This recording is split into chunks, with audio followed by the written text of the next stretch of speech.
Lakini nichukue nafasi hii kumshukuru sana Mheshimiwa Rais kwa hii nafasi ambayo amenipatia ya kuja kutumika kwa nafasi nyingine, na imani tutashirikiana vizuri ili tuweze kumsaidia pia Katibu Mkuu, na hasa katika sekta ya afya ambayo ni sekta nyeti, inagusa maisha ya wananchi kwa kiasi kikubwa sana. Kwa hiyo na imani kwa umoja wetu na kwa ushirikiano wetu tutatekeleza majukumu yetu ili yale ya matarajio ya wananchi na matarajio ya Mheshimiwa Rais yaweze kufikiwa. Na nimefika tu hapa nikamkuta Katibu Mkuu anaongea na ametoa ujumbe mzito tu. Mazuri ni ya kwetu yote, mabaya ni ya kwetu na atatushughulikia. Kwa hiyo tusishughulikie. Tujitahidi tufanye majukumu yetu kabla hatujashughulikiwa. Katibu Mkuu, nakushukuru sana kwa nafasi. Mengine nafikiri tukikaa tutaongea zaidi. Asante. Naibu Katibu Mkuu. Nami sasa la mwisho kabla sijaenda kule ndani ni kumshukuru Mungu sana tuweka wote hapa. Lakini pia kumshukuru sana Mheshimiwa Rais kuona kwamba sisi tunafaa kuja kushika ile steering, tukishirikiana na engine na vingine vingi ambavyo viko, ili tuweze kulisukuma gurudumu hili ambalo kweli niseme kwa mara nyingine tena tumeaminiwa sana na mamlaka, nikimaanisha Mheshimiwa Rais ana mategemeo na matarajio makubwa sana kwamba tutaiendeleza TAMISEMI. Pale tulipokuwa tumeshafika basi tutaendelea mbele zaidi. Mmefanya makubwa yanaonekana, wala hayako disputable mahali pengine popote, lakini tuendeleze yale makubwa tulioyafanya ili twende mbele zaidi. Alisema Mheshimiwa Rais, ukitaka kwenda haraka, ukitaka kufika mbali, twende wote ili tufike mbali. Twende wote ili tufike mbali.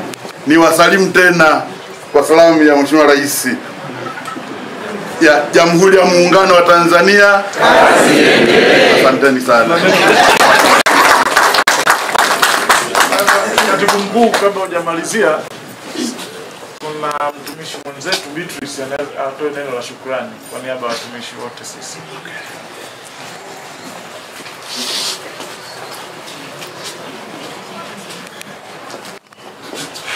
Mheshimiwa Katibu Mkuu, manaibu Katibu Mkuu, wakurugenzi wote wa idara mbalimbali na wakurugenzi wasaidizi na wakuu wa taasisi, watumishi wenzangu, habarini za asubuhi. Nimesimama hapa kwa kazi moja tu ya kutoa shukrani. Nipende kuwashukuru sana Katibu Mkuu pamoja na naibu Katibu Mkuu na viongozi. Kwa kweli tunamshukuru Mheshimiwa Rais, tunamshukuru Mungu kwanza kwa kuwasaidia kuwateua kwenye nafasi hizo, lakini tunamshukuru pia Mheshimiwa Rais kwa kuwaona kwamba mnafaa kuja kuiongoza TAMISEMI. Sisi kwa kifupi, kwa niaba ya watumishi wote, ninachopenda kuahidi ni kwamba hatutawaangusha. Tutatoa ushirikiano wa hali ya juu. Tutafanya kazi kama tulivyokuwa tukifanya kazi siku zote na nyinyi, na tutawasaidia ili mwisho wa siku tuweze kuleta yale matokeo ambayo wananchi wa Tanzania wanategemea kutoka kwetu, lakini vile vile serikali kwa ujumla inatarajia kutoka kwetu. Baada ya kusema hayo, napenda kuwashukuru tena sana, nikiwatakia kazi njema. Tunashukuru sana. Kama nilivyosema, nadhani viongozi wote wanaenda kwenye matukio mengine.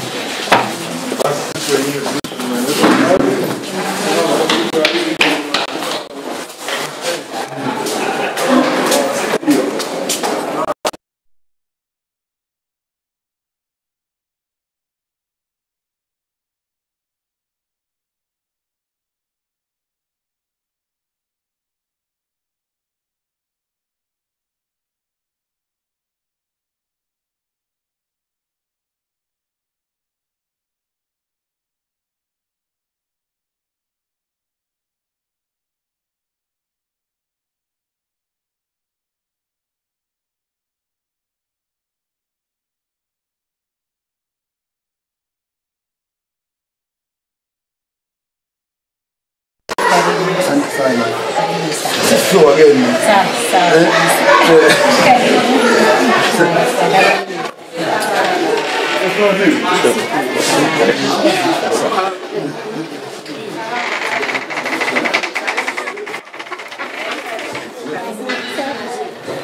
Karibuni sana TAMISEMI.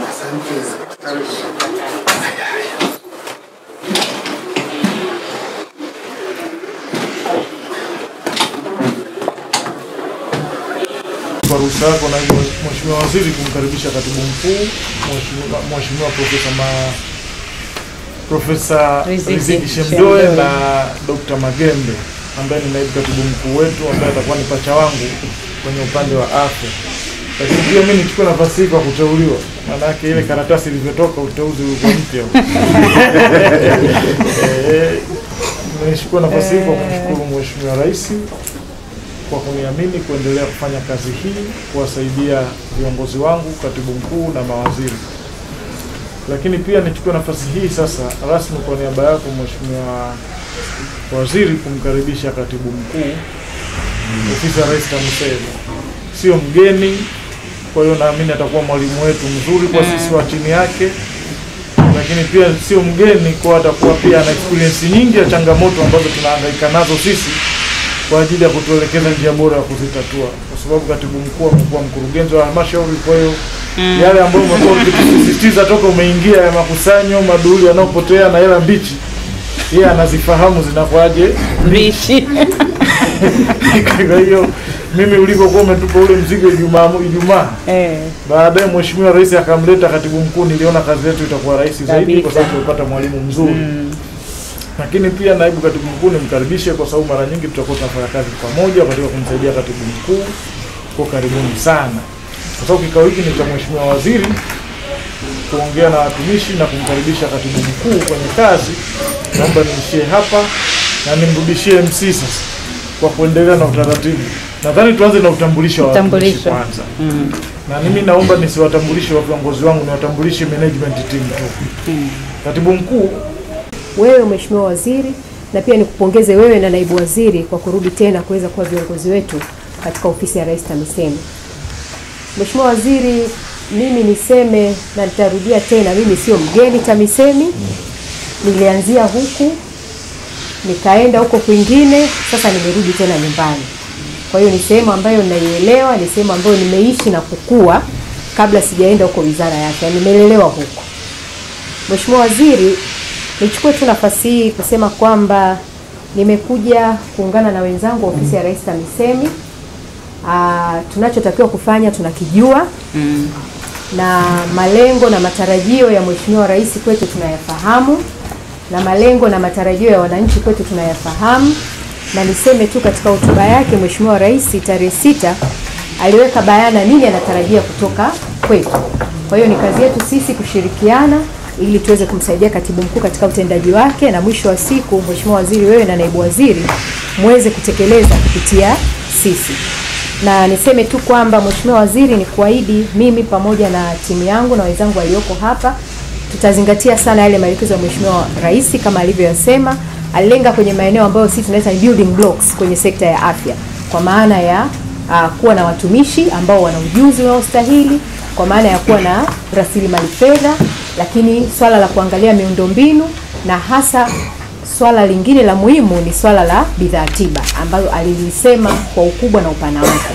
Kwa hiyo nichukue tu nafasi hii kuwaomba sana, kuwasisitizia watumishi wenzangu kuanzia ofisi ya Rais TAMISEMI hapa nilipo, lakini kwenye ngazi za mikoa pamoja na halmashauri, kwamba ni lazima sasa tufanye kazi kwa mtazamo tofauti, kwa vision tofauti, ili tuweze kufikia haya ambayo tumeelekezwa na Mheshimiwa Rais. Lakini mimi tu kwangu Mheshimiwa Waziri, pamoja na haya ambayo tumepewa maelekezo na Mheshimiwa Rais, nitaongeza sana swala la customer care. Yaani huduma kwa mteja, kwa sababu huduma zote ambazo tunatoa mwisho wa siku lengo ni kumridhisha mteja ambaye tunamhudumia, ambaye ni mwananchi wa kawaida. Hata tufanye vipi kama hatutafikia matarajio ya mteja ambaye tunamhudumia, bado huduma zetu hazitaonekana kama zimeweza kuwaridhisha wananchi wetu. Kwa hiyo tutashirikiana na kamati zetu za mikoa kwa maana ya RHMT na wakuu wa mikoa, marasi, lakini pia kwenye ngazi ya halmashauri ili tuweze kuboresha huduma za afya na tuweze kukiwa kuyakili. Basi nichukue tu nafasi hii Mheshimiwa Waziri kukushukuru kwa hii nafasi, na nikuhakikishie wewe, naibu waziri pamoja na katibu mkuu kwamba timu ya afya tutafanya kazi usiku na mchana kuhakikisha kwamba tunakidhi hayo matarajio ambayo yanatarajiwa kutoka kwetu. Mheshimiwa Waziri, nakushukuru kwa nafasi hii na ninaomba kuwasilisha. Asante sana naibu katibu mkuu. Sasa naomba nimkaribishe katibu mkuu aweze kuzungumza na wataalamu wake, lakini pia baada ya hapo aweze kumkaribisha naibu waziri pamoja na waziri kuweza kuzungumza na karibu sana. Mheshimiwa Waziri, Mheshimiwa Naibu Waziri, manaibu makatibu wakuu, ndugu wakurugenzi, wajumbe wa management, habari za asubuhi. Jamhuri ya Muungano wa Tanzania. Jamhuri ya Muungano wa Tanzania. Mheshimiwa Waziri, nianze kwa kumshukuru sana Mwenyezi Mungu kwa kuweza kutuunganisha hapa, kunirudisha tena kwenye familia ya TAMISEMI. Hili ni mshukuru Mungu sana sana sana. Lakini Mheshimiwa Waziri, pia ni mshukuru sana Mheshimiwa Rais Samia Suluhu Hassan kwa kuona kwamba inafaa kunirudisha kwenye ile orodha ya makatibu wakuu, lakini pia kunirejesha tena TAMISEMI. Mheshimiwa Waziri, nina miaka 4 ambayo nimekuwa ndani ya TAMISEMI. Nikianza kufanya kazi kama mkurugenzi wa halmashauri, lakini nikifanya kazi kama katibu tawala wa mkoa, na baadaye nikapelekwa Wizara ya Viwanda na Biashara ambako kulikuwa pia na connection kubwa sana na TAMISEMI, na hatimaye nimerejea tena TAMISEMI. Namshukuru sana Mheshimiwa Rais. Mheshimiwa Waziri, nawe pia nikupongeze, na naibu waziri nikupongeze kwa kuteuliwa na Mheshimiwa Rais kuona kwamba mnafaa kuja kutuongoza kwenye wizara hii. Ndugu zangu manaibu katibu wakuu, nanyi ni wapongeze sana. Siku ambayo tunateuliwa, kila mtu alivyoona ule mkeka alikuwa anaangalia nani ameenda wapi. Alafu watu wana connect, huyu ameenda huku kwa nini? Sasa conclusion niliyoipata tu, kila mtu aliyekuwa ananitumia salamu za pongezi anasema umerudi nyumbani. Kwa hiyo nimerudi nyumbani kwa namna moja ama nyingine. Mheshimiwa Waziri, nilikuwa nafuatilia kwanza maelezo ambayo ametupa Mheshimiwa Rais siku anapoapisha. Ameeleza wazi matarajio yake makubwa kwetu. Niseme kazi kubwa sana imefanyika TAMISEMI, kubwa sana, na hatutakiwi kudispute kitu mahali pengine popote. Sasa sisi tumeletwa Mheshimiwa Waziri tukusaidie ili pale ambapo kazi kubwa imefanyika na sisi tuweze kuichukua pale na kuipeleka mbele kidogo. Kwa hiyo tuna matarajio makubwa chini ya uongozi wako, utatuongoza ili yale makubwa ambayo yameshafanyika na sisi tuongeze alama kwenye yale makubwa ambayo tayari yameshafanyika. Nilikuwa nafuatilia pia siku ambayo umeingia TAMISEMI. Uliongea mambo makubwa 4. Lakini moja la 5 lilinifurahisha sana. Linasema TAMISEMI sio ngumu bali ni kubwa. Na mimi ninakubaliana kabisa na Mheshimiwa Waziri kwamba TAMISEMI sio ngumu, lakini ni kubwa. Iko nchi nzima. Kila mahali utakapoenda umeenda TAMISEMI. Ukienda mkoani umeenda TAMISEMI. Ukienda wilayani umeenda TAMISEMI. Ukienda kwenye halmashauri umeenda TAMISEMI. Ukienda kwenye wilaya, ukienda kwenye tarafa, ukienda kwenye kata, ukienda kwenye kijiji, ukienda kwenye kitongoji umeenda TAMISEMI. Kwa hiyo ni kubwa ila sio ngumu. Sio ngumu pale tu ambapo sisi wote tutashirikiana. Kila mtu akitimiza wajibu wake. Sisi pia wote kama viongozi tukiacha kuwa miungu watu. Tanisameni nimelisema hili na inabidi niliseme. Tukiacha kuwa miungu watu, tutakuwa tumeifanya TAMISEMI kuwa rahisi sana. Ina imani wengi wenu tumefanya kazi pamoja. Ninafahamu wote ni watendaji wazuri. Tutaendelea kufanya kazi hii. Tupeni support. Mkinipa support mimi, mmenisaidia mimi nimsaidie sana Mheshimiwa Waziri.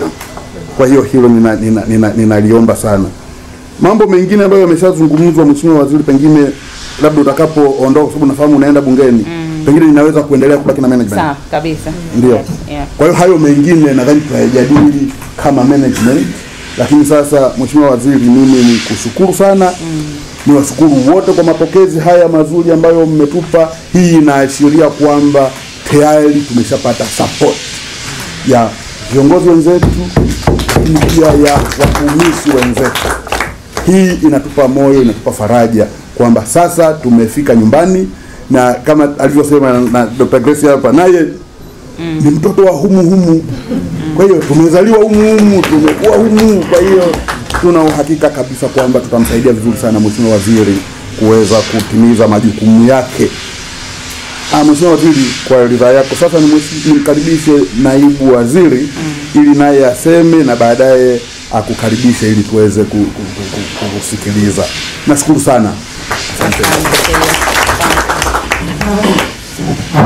Mheshimiwa Umi Ali Mwalimu, Waziri wa Nchi Ofisi ya Rais TAMISEMI, Profesa Riziki Shemdoe, Katibu Mkuu, Dr. Grace Magembe, Naibu Katibu Mkuu Afya, ndugu Mweli, Naibu Katibu Mkuu Elimu, ndugu wakurugenzi wote tuliopo hapa, wakurugenzi wasaidizi na watendaji wote wa Ofisi ya Rais TAMISEMI, Jamhuri ya Muungano wa Tanzania. Kazi iendelee. Salamu hii nzuri sana na nafikiri itaendelea kutupa uzalendo zaidi. Mheshimiwa Waziri, nami naomba nichukue nafasi hii kwanza kumshukuru Mwenyezi Mungu aliyetujalia sisi sote afya njema, lakini pia nichukue nafasi hii kuwapongeza sana Katibu Mkuu pamoja na Katibu Mkuu Afya kwa uteuzi, kwa imani kubwa sana ambayo Mheshimiwa Rais wetu Mheshimiwa Samia Suluhu Hassan ametupatia ili tuje tuongeze nguvu ya kushirikiana nasi kama wizara kuwatumikia wananchi. Kwa tunawapongeza sana katika hilo.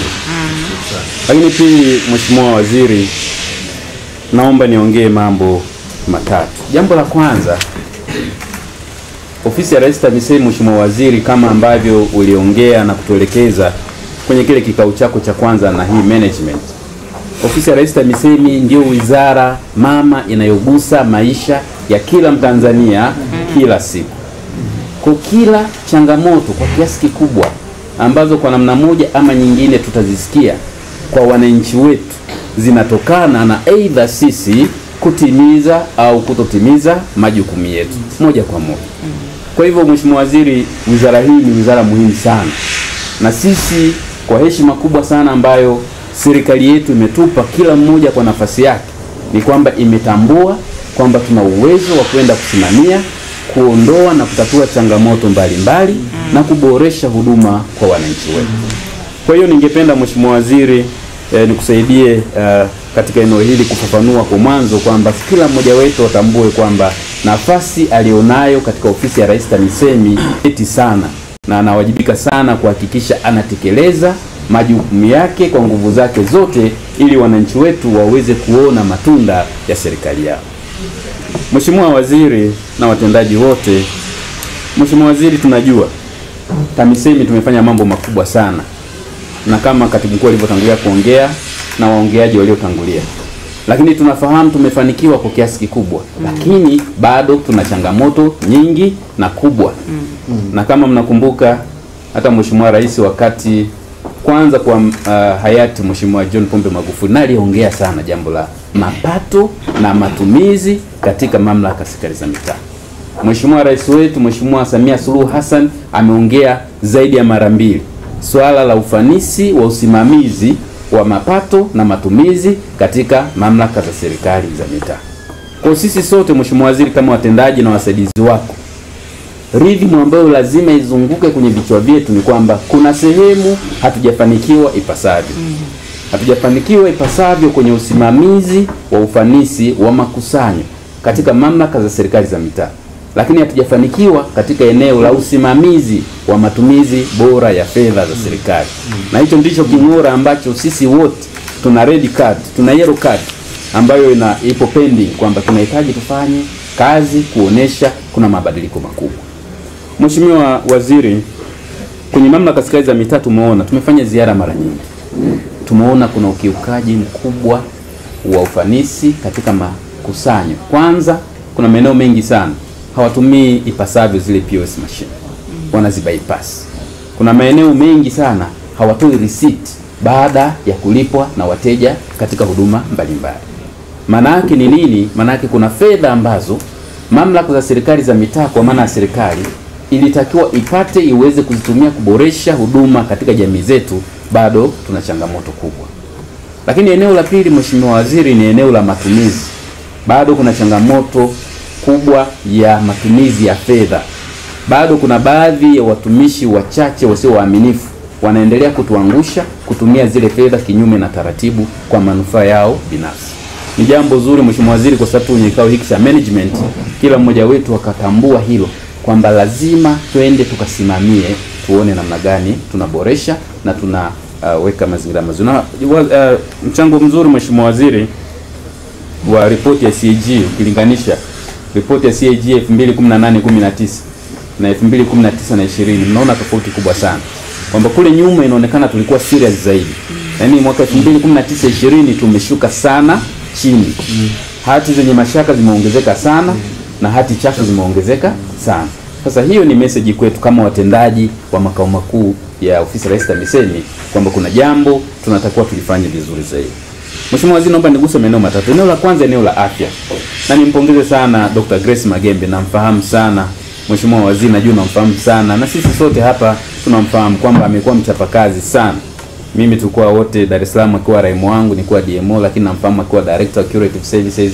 Ni mchapakazi mzuri sana. Mheshimiwa Waziri, eneo la afya tuna changamoto kubwa sana. Moja, lile la ukusanyaji wa mapato ya uchangiaji wa huduma za afya.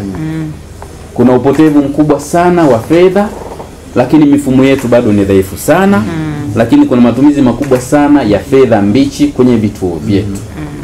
Matokeo yake vituo vyetu vimekuwa tegemezi sana. Vinategemea fedha MSD, ikichelewa ni kero kwa wananchi. Hakuna dawa, hakuna vitendanishi, hakuna vifaa tiba, hakuna extra duty, hakuna matengenezo madogo madogo. Kwa hivyo eneo hili Mheshimiwa Waziri, sisi kama TAMISEMI na naamini Katibu Mkuu Afya analifahamu vizuri sana. Tunahitaji kukaa chini, kuweka mfumo ambao utadhibiti makusanyo ya fedha katika vituo vyetu. Na ushahidi tumeuona, ukiweka Goti Homies leo baada ya mwezi mmoja mapato mara 4, mara 5, mara 6. Kwa lazima tujue kwamba haya mapato yalikuwepo, lakini yalikuwa yanaingia kwenye mifuko ya baadhi ya watumishi wasio waaminifu. Lakini eneo la pili Mheshimiwa Waziri, kwenye vituo vyetu ni matumizi ya zile fedha. Na hasa sana kwenye ununuzi wa dawa, vitendanishi na vifaa tiba. Tumekuwa tunaambiwa dawa zinapatikana kwa 95, 85. It is too theoretical. Ukienda kwenye vituo huoni uhalisia wa 90% ya dawa katika vituo vyetu. Sasa tumeweka msisitizo kwamba at least 50% ya fedha za uchangiaji wa huduma za afya zinunue dawa, vitendanishi na vifaa tiba. Na tunajua kero kubwa sana kwenye vituo vyetu, mwananchi akienda kwenye kituo utampa kila kitu, akikosa dawa hujafanya chochote. Message yake ni mbaya 100%. Kwa lazima kwanza tusimamie 50%, tuweke mfumo wa kutrack kwa wakati. Tusifanye postmortem baada ya mwaka wa fedha ndio tunagundua kuna vituo kadhaa havikununua dawa kabisa, vilinunua 10% ya fedha. Tuwe na mfumo ambao on time unaweza ukatrack kila mwezi, kila robo, nusu mwaka fedha zile zilizotumika kununua dawa ni kiasi gani. Na je, tumeadhia kwenye 50% ya kununua dawa. Lakini pili Mheshimiwa Waziri, jambo moja la kusikitisha sana kwenye vituo vyetu, tumepita manunuzi ya dawa kufuata utaratibu ni shida kubwa sana. Tuna utaratibu wa kuwa na therapeutic committee, kamati ya dawa. Inaamua tunanunua dawa za milioni 10 MSD au kwa mshitiri. Vituo vingi sana havikai. Upate muhtasari. Na sheria inasema kabisa, kanuni inasema kabisa lazima kuwe na muhtasari. Uone muhtasari lini walikaa kuidhinisha manunuzi ya dawa. Uone lini zile dawa zimepokelewa. Dawa zile haziingizwi kwenye leja, hazijazwi kwenye bin card, hazitoki main store kwa documentation kwenda dispensing. wala haitoki dispensing kwenda kwa mgonjwa kwa documentation kwa kiasi kikubwa. Unakwenda kwenye halmashauri miaka 3-4 iliyopita, they don't have a single documentation ya dawa walizonunua, na jinsi zilivyotoka main store kwenda dispensing, na jinsi zilivyotoka dispensing kwenda kwa mgonjwa, na wananchi wanalalamika dawa, lakini vituo wanakuambia tumenunua sana dawa. Ujumbe ambao tumepata hapa ni kwamba dawa zetu kwa kiasi kikubwa zinapotea kupitia kwa mikono ya baadhi ya watumishi wasio waaminifu, at the expense ya maumivu kwa wananchi wetu. Ndio maana Mheshimiwa Waziri, Mheshimiwa Rais akata anaongea masuala ya mabango, mimi nikawa najipima tu kwamba haya mabango ya ukosefu wa dawa kwenye vituo vyetu yatakuwa na wingi wa kiasi gani? Yatatuacha salama? Ni lazima tujipange sana katika eneo hilo, tuna gap kubwa sana. Mimi nimepita karibu halmashauri 28 kwa kipindi hiki na hospitali kadhaa na vituo vya afya. The only hospital ambayo tuliona, na bahati nzuri na mkurugenzi wa afya Dr. Ntulia na timu yake walipita, ni hospitali ya mji wa Njombe. Ukienda pale unaona sasa ile kanuni na miongozo ya manunuzi na matumizi ya dawa, it is almost perfectly implemented. Lakini maeneo mengine yote ni shida. Sasa kama wale wameweza, kumbe inawezekana, na kwa nini watu wanafanya deliberately kuto kudocument? Kwa eneo hilo Mheshimiwa Waziri, nilikuwa nimeona niongee kwa upana wake, tuone namna nzuri sana kwenda kuiweka vizuri, kwa sababu tunahitaji tusaidie Mheshimiwa Waziri, lakini tuhakikishe kwamba wananchi wetu wanapata huduma bora sana za afya. Lakini katika eneo hilo pia, eneo la washitiri lazima tuliangalie vizuri. Washitiri wapo na lengo lilikuwa nzuri sana, lakini kuna gaps nyingi sana. Kwanza, wengi wao wana bei za juu kuliko bei ya soko. Yes. Lakini wa pili, hawana uwezo wa kusupply kwa wakati. Ile sheria inasema within 14 days you have to supply zile items ambazo tunakosa MSD.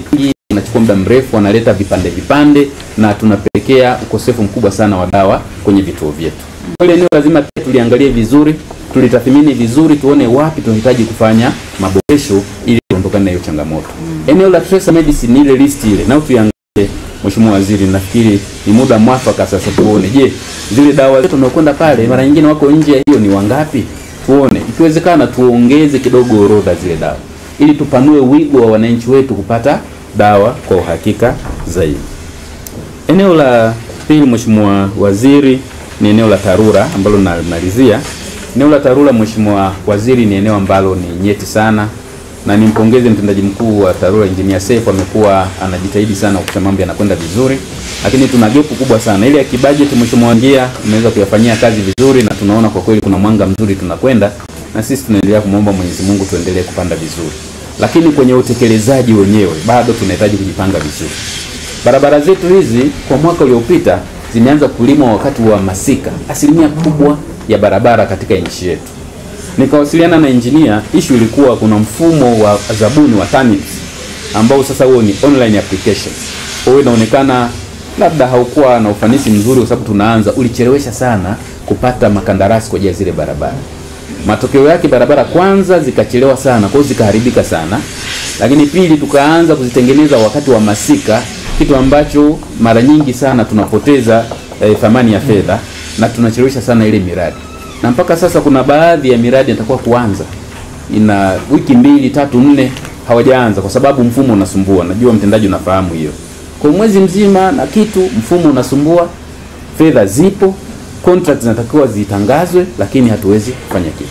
Kwa ningeshauri Mheshimiwa Waziri, eneo hili mtendaji wetu naangalie vizuri namna gani tunakwenda kuboresha. Kwanza kuhakikisha tunaanza kwa wakati, huu mfumo usio unatukwamisha, badala yake utusaidie.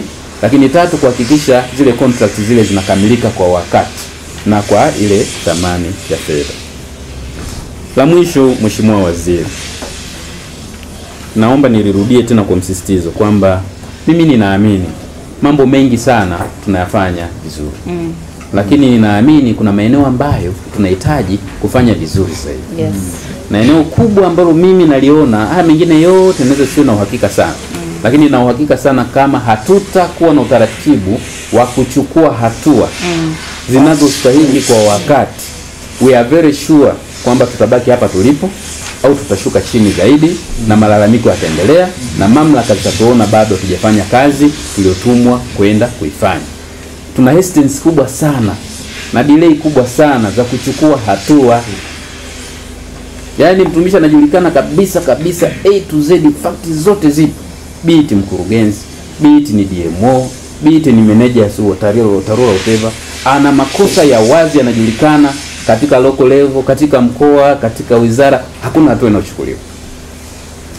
Una mganga mfawidhi hajawahi kudokumenti na DMO halmashauri yake ni mbaya, huchukui hatua. Hatuwezi tukabadilisha chochote bila kuchukua hatua.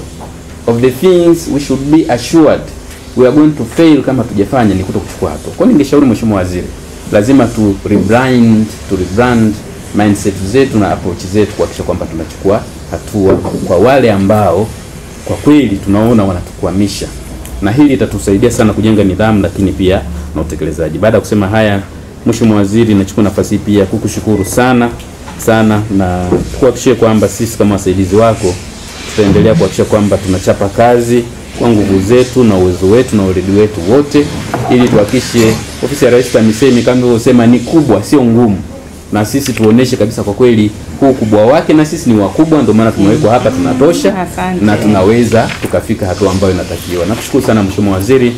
Na kusema haya, nichukue nafasi hii kwa heshima nikukaribishe Mheshimiwa Waziri.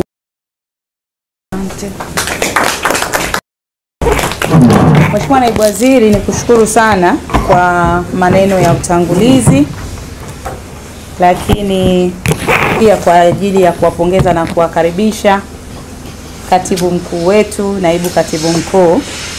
Ndugu zangu, ninawasalimu kwa jina la Jamhuri ya Muungano wa Tanzania.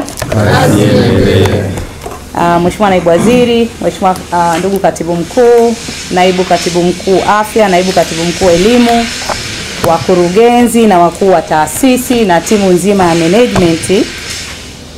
Nianze kwa kumshukuru Mwenyezi Mungu ambaye ametukutanisha hapa, na sikusudii kusema maneno mengi kwa sababu ukiwa wa mwisho mara nyingi maneno yamemalizika, lakini kubwa nami ni wapongeze Profesa Riziki Shemdoe kwa kuaminiwa tena na Mheshimiwa Rais kuendelea katika wadhifa wa katibu mkuu, na ameona akulete katibu mkuu ofisi ya Rais TAMISEMI. Hongera sana, na wote tunafahamu uchapakazi wako, uadilifu wako, lakini pia unyenyekevu wako, na kubwa pia uharaka wako katika kufanya maamuzi katika masuala mbalimbali ya kiutendaji. Kwa hiyo hongera sana, na nikuahidi kwamba mimi pamoja na manaibu waziri tutakupa ushirikiano. Yale mambo ambayo yanatakiwa kufanya maamuzi katika ngazi ya mawaziri, basi tutayafanyia maamuzi haraka iwezekanavyo.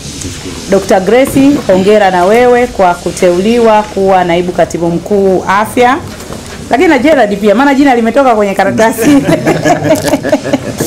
Na Gerard, hongera hata kama ukuapishwa. Kwa hiyo na mimi pia nataka kuahidi kwamba tutawapa ushirikiano katika utekelezaji wa majukumu yenu, na kiasi kikubwa nadhani 80% ya kazi za TAMISEMI ni elimu na afya. Ndiko kwenye inamgusa kila mwananchi. Kwa hiyo tunaamini, kwa hiyo na nyinyi mtatekeleza kazi zenu vizuri ili muweze kumsaidia katibu mkuu aweze kutusaidia na sisi.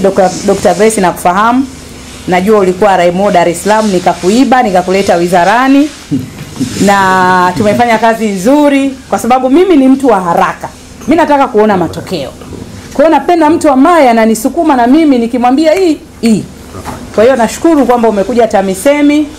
Tutashirikiana pamoja na timu nzima ya afya. Wamesema wote wenzangu, timu iliyokuwepo imefanya kazi nzuri na matokeo katika sekta ya afya yameonekana.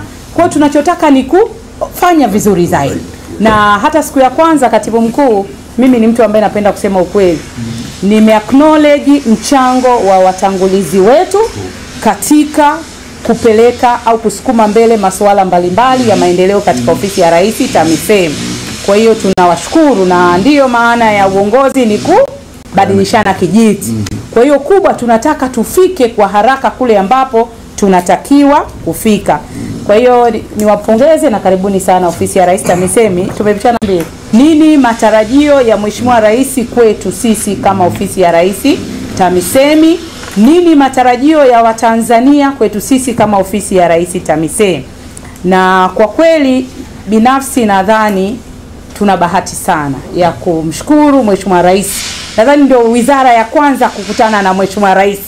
Tukapata kikao, timu nzima ya management, tumekaa na Mheshimiwa Rais tukamweleza vipaumbele, changamoto na wapi ambapo tunataka kwenda. Nadhani mmeyaona majibu pia ya kikao kile. Kwa hiyo tumshukuru sana Mungu, lakini kipekee tumshukuru Mheshimiwa Rais na kumpongeza kwa jinsi alivyoanza kuendelea na kazi ambayo ilianzishwa na Dr. John Pombe Magufuli. Na vipaumbele, nashukuru Katibu Mkuu, mko vizuri, mmeshavibainisha katika hotuba, lakini pia maelekezo ya Mheshimiwa Rais katika kikao chetu na yeye cha tarehe 5 Aprili. Kwa hiyo kubwa ambalo nataka kulisisitiza, na sitaki kulisemea sana kwa sababu kesho nitafanya kikao mahususi, ni swala la mapato na matumizi. Naibu Waziri amelieleza, kwa hili mimi nadhani leo niliache kwa sababu kesho tutatoa taarifa ya uchambuzi wa taarifa ya CAG kuhusu mamlaka za serikali za mitaa. Na sio vizuri kutoa leo kwa sababu taarifa ile leo ndio inaanza kuwa public document.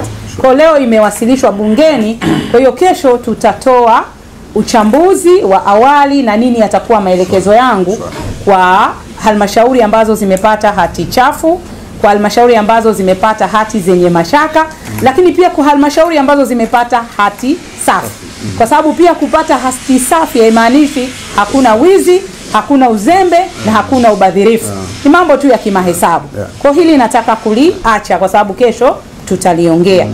Lakini labda hili sasa tu la haraka kwenye masuala ya mapato na matumizi ni lile la posi ambalo nililisema juzi wakati nakaribishwa hapa. Mlichukua fedha kutoka kwa halmashauri, mkasema mtaenda kufanya bulky procurement. Katibu Mkuu, hii ni miezi mitano. Kwa mfano Dodoma CC wamelipa milioni 135 wapate mashine 300. Hamjawapa miezi mitano. Kwa hili lazima kama mwezi waambieni wakanunue wenyewe waendelee. Can you imagine miezi mitano ni mapato mangapi yanapotea? Jana nimekuonyesha mfano wa watu wanalipiwa, wanapewa risiti za mkononi, hawapewi risiti za kielektroniki. Kwa Katibu Mkuu, hili ndio la kwanza. Hili wala tusisubiri kesho. La kubwa ambalo nataka kusisitiza kwa muktadha wa kikao hiki, ndugu zangu, Katibu Mkuu pamoja na timu nzima, ninataraji kwamba tutajenga umoja na mshikamano baina yetu. Na hilo ndio siri ya mafanikio.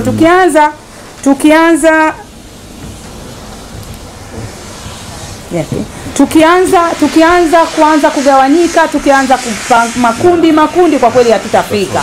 Na umelisema vizuri.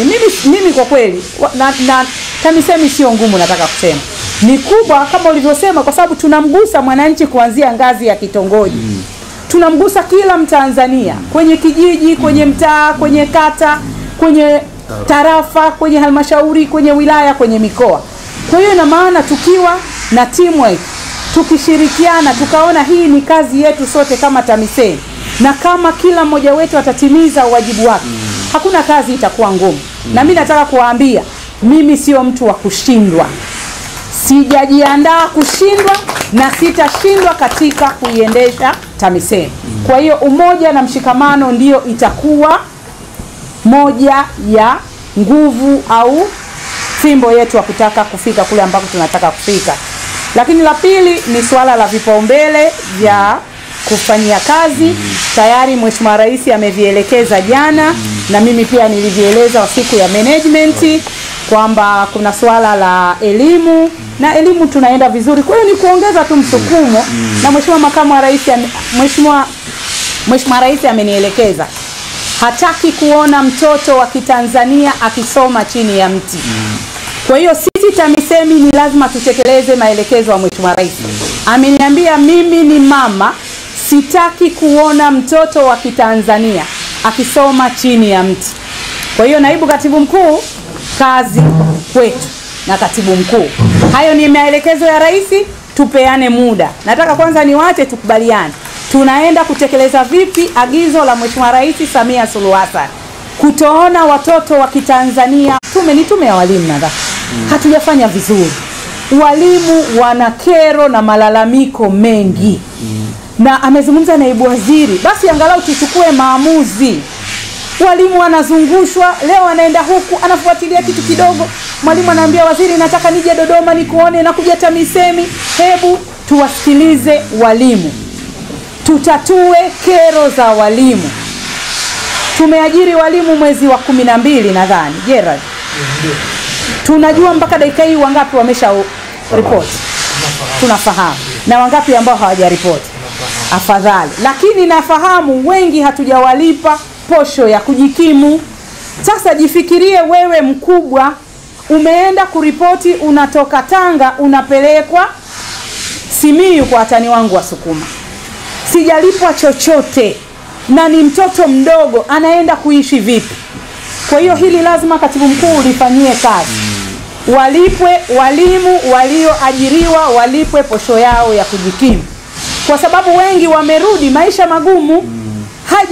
Ukipata kaposho kako, utalipa kodi ya nyumba, utanunua kitanda, utanunua godoro, utakununua na vitu vya kuanza maisha. Kwa kwenye hili kwa kweli katibu mkuu, nataka tulimalize haraka. Stahili za walimu. Kwa hiyo posho ya kujikimu, lakini masuala yao likizo na stahiki zao. Na hili pia nadhani hata kwa watumishi wa afya, lakini kwa afya sijapata malalamiko. Nimepata yani ndani ya siku 4 hizi ni walimu. Yani mpaka mtu anaweza akajilaumu kwa nini nimekuwa mwalimu. Kwa jinsi ambavyo hatutimizi wajibu wetu katika kutatua kero za walimu wa shule za msingi na sekondari nchini Tanzania. Kwa hili katibu mkuu nataka nikuachie. Tunamshukuru Mheshimiwa Rais ameshatupa go ahead ya walimu 6,000. Kwa hata hao 6,000 basi tujipange vizuri, tukiwapeleka kule tuandae na stahiki zao, tuandalie mazingira mazuri. Waambieni wakurugenzi, mimi nilikuwa naambia hata mpaka wabunge unataka tukuletee walimu, basi na wewe jiongeze. Kuna mbunge mmoja anaitwa Mheshimiwa alikuwa Maji Marefu wa Korogwe. Mwalimu akija au daktari, muuguzi, hata hakikisha yeye anamfacilitate. Kwa sasa halmashauri ni lazima create conducive environment za kuwapokea walimu. Kama unataka walimu wabaki katika halmashauri yako, lazima ujiongeze. Lakini mimi nakuja hunipi posho ya kujikimu, sijui nitafikia wapi siku ya kwanza. Kwa lazima tuzibane halmashauri waone kwamba tena mimi kuna wakurugenzi kabisa wakipokea walimu wanajiandaa kabisa na mazingira mazuri na ya kuwapokea. Kwa kwenye elimu tutaendelea kusisitiziana, lakini bahati nzuri Gerard na timu yake wanafanya vizuri katika masuala ya miundombinu, madarasa, lakini tuendeni sasa tukatatue zile changamoto zilizopo especially za walimu.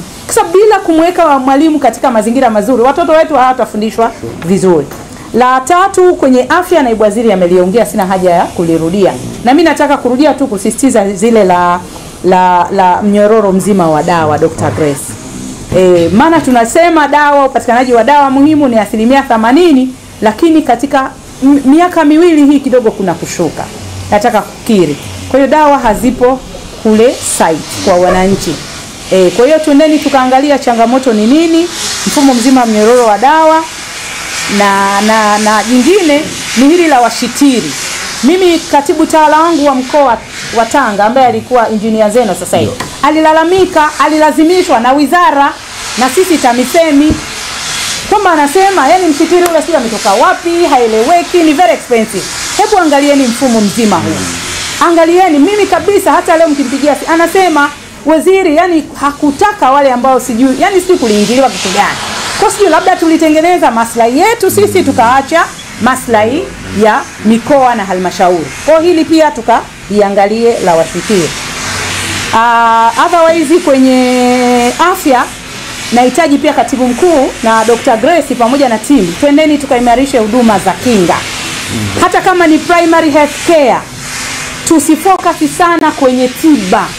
Nataka kuona focus kwenye kinga ili tupunguze wateja wanaokuja katika zahanati, katika vituo vya afya na hospitali za halmashauri. Kwa ningependa kuona specific focus au intervention ambazo zinaenda kuimarisha huduma za kinga katika ngazi ya afya ya msingi. Kwa hili nataka pia nilione sana likificha kwenye mipango yenu. Jingine katika, kwa hiyo baada ni TARURA, naibu waziri amelisema vizuri, na hili mkurugenzi na katibu mkuu tuendelee kulifanyia kazi. Bahati nzuri Mheshimiwa Rais maelekezo yake yako wazi, kwa hiyo ni kuhakikisha kwamba tena nadhani niandikieni barua leo, nimwandikie waziri wa fedha, sababu rais alishaelekeza kwamba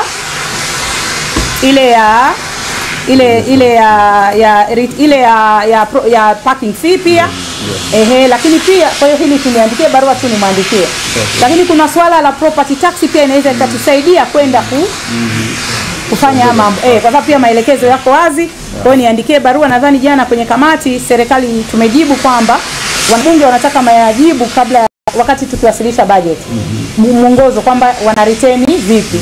Nimesahau jingine la TARURA ni hili la ambalo alielekeza Mheshimiwa Rais.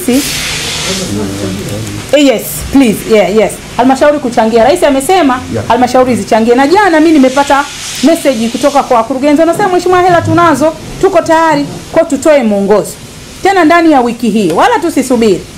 Niandalieni mwongozo tuseme halmashauri zenye uwezo zitapeleka vipi fedha TARURA au zitachangia vipi katika kuimarisha miundombinu ya barabara. Nyingine katibu mkuu ni kusimamia kero za watumishi wetu kama nilivyosema, walimu wana changamoto, watumishi wa afya, lakini kuna watumishi wa idara nyingine katika halmashauri. Amesema vizuri naibu waziri, hatuchukui hatua kwa haraka. Kwa hiyo hebu tuwashughulikieni. Kwa mfano kero kubwa ambayo ninaipata ni uhamisho, mpaka nimechoka.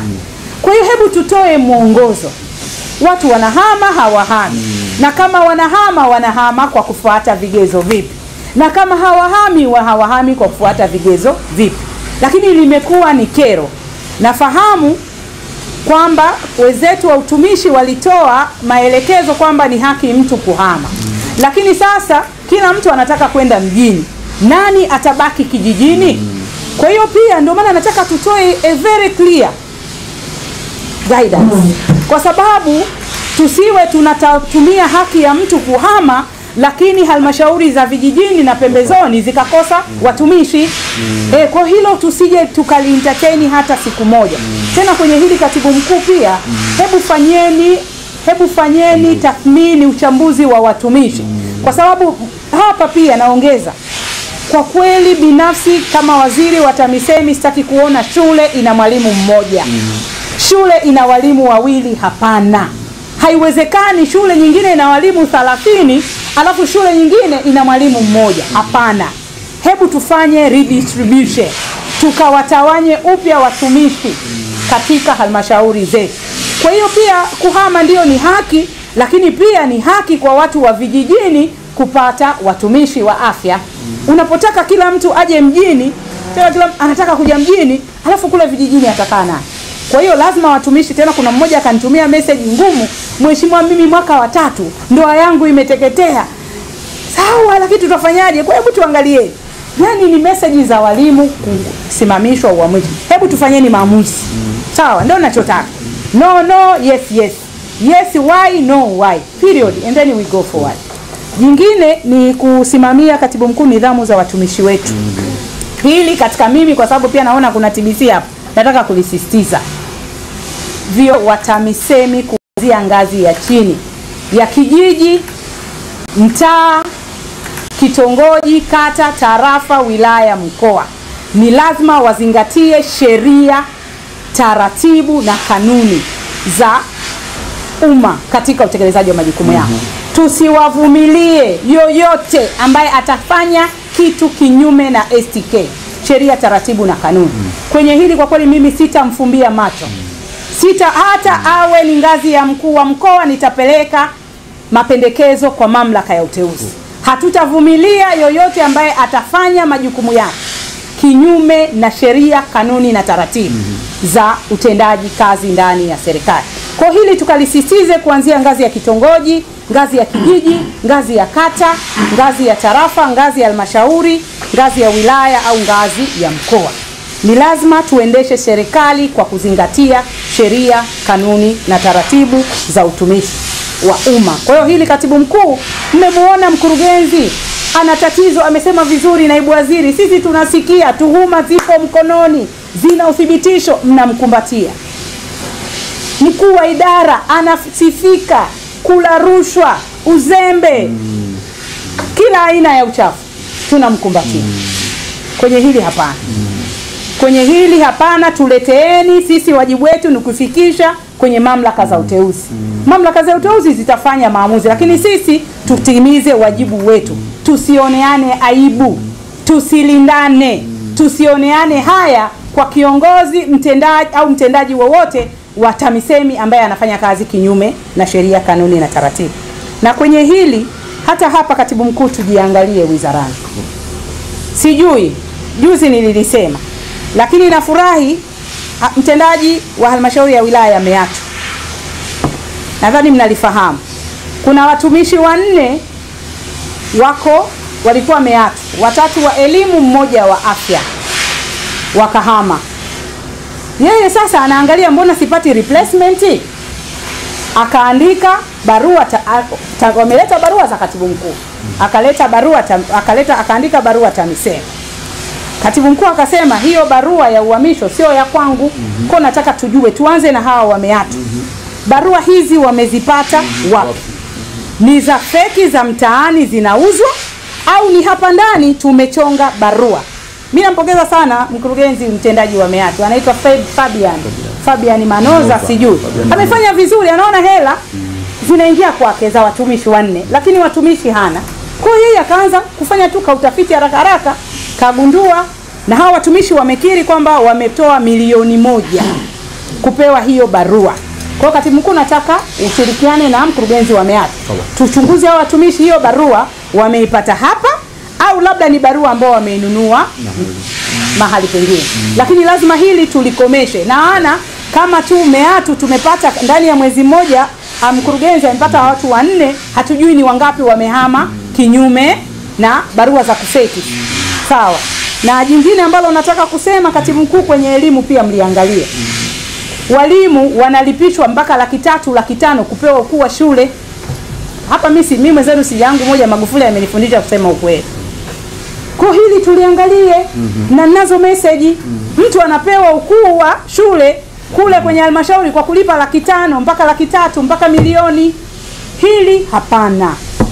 Hili hapana, narudia tena. Mwalimu mkuu wa shule apewe ukuu wa shule kutokana na utendaji wake, kutokana na sifa na vigezo vyake. Kwa hiyo tusifanye TAMISEMI ni duka la kutafuta fedha kutoka kwa walimu.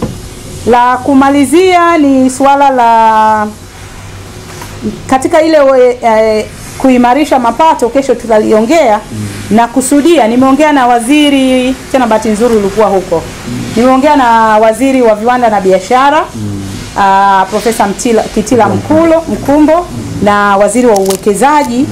Tunakusudia kufanya maboresho makubwa katika mamlaka za serikali za mitaa katika masuala ya uchumi. Tuwe na idara mahususi ya viwanda, biashara na uwekezaji. Yaani ambao maana sasa tena jana nilikuwa nimepata message moja hapa, tumewaongezea majukumu wale wanaitwa nani hawa? Trade officers. Lakini hawana, kwa sababu nataka tuende kwenye kitu kinaitwa local economic development. Tukienda kwenye hii concept, hata ya mapato, masuala ya matumizi, tutakuwa pia tumeweza kulifanyia kazi. Kwa sababu nilikuwa naangalia hapa, naona mmemchukua afisa biashara, lakini mkamwongezea jukumu la viwanda, hajatayarishwa wala hatujarekebisha mfumo. Tumesema kuna idara ya uchumi, lakini haifanyi kazi kuelewa uchumi wa LGA umekaaje na unaendeshwa vipi. Ni mchumi tu lakini hajui. Kuna idara ya takwimu, lakini hii takwimu hawashirikiani na NBS kutoa takwimu za uchumi wa LGA.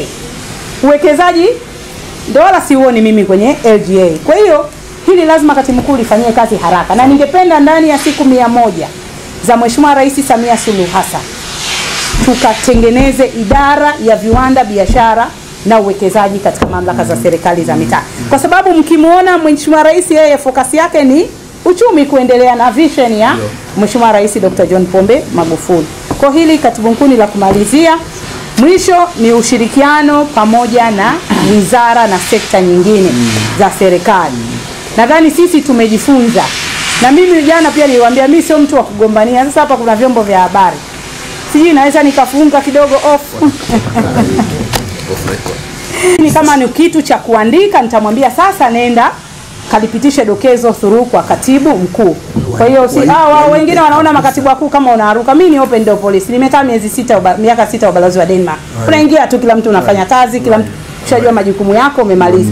Kwa hiyo msije mkaogopa kama kuna kitu kizuri unakifikiri. Sisemi umbypass moja kwa moja mkurugenzi wako, lakini kuna ile tu kubadilishana mawazo. Alafu nitakwambia nenda lakini usiniletee kwamba huyu hafai, huyu anafaa. Hapana, sisi wenyewe tutatumia taratibu. Ila kama una mawazo mazuri ya kuboresha, karibuni sana wakurugenzi. Sawa. Wakurugenzi wa taasisi, wakuu wa idara na kubwa, katibu mkuu nataka kukuhakikishia bado tuta maintain zile channel of communication kati ya waziri, naibu waziri, katibu mkuu na naibu katibu mkuu, na hiyo tutahakikisha. Dafu naona anapiga makofi kwa sababu hiyo ndio ya kwake. Kwa hiyo hatutavunja taratibu. Unajua sengine hii bureaucracy inapoteza muda. Inapoteza muda sana. Kwa hiyo hatutaki kupoteza muda kwa mambo. Kama kuna mambo kufanya maamuzi, tutafanya maamuzi haraka. Mwenyezi Mungu awabariki na atakia kazi njema. Karibuni TAMISEMI. Haya, Mwenyezi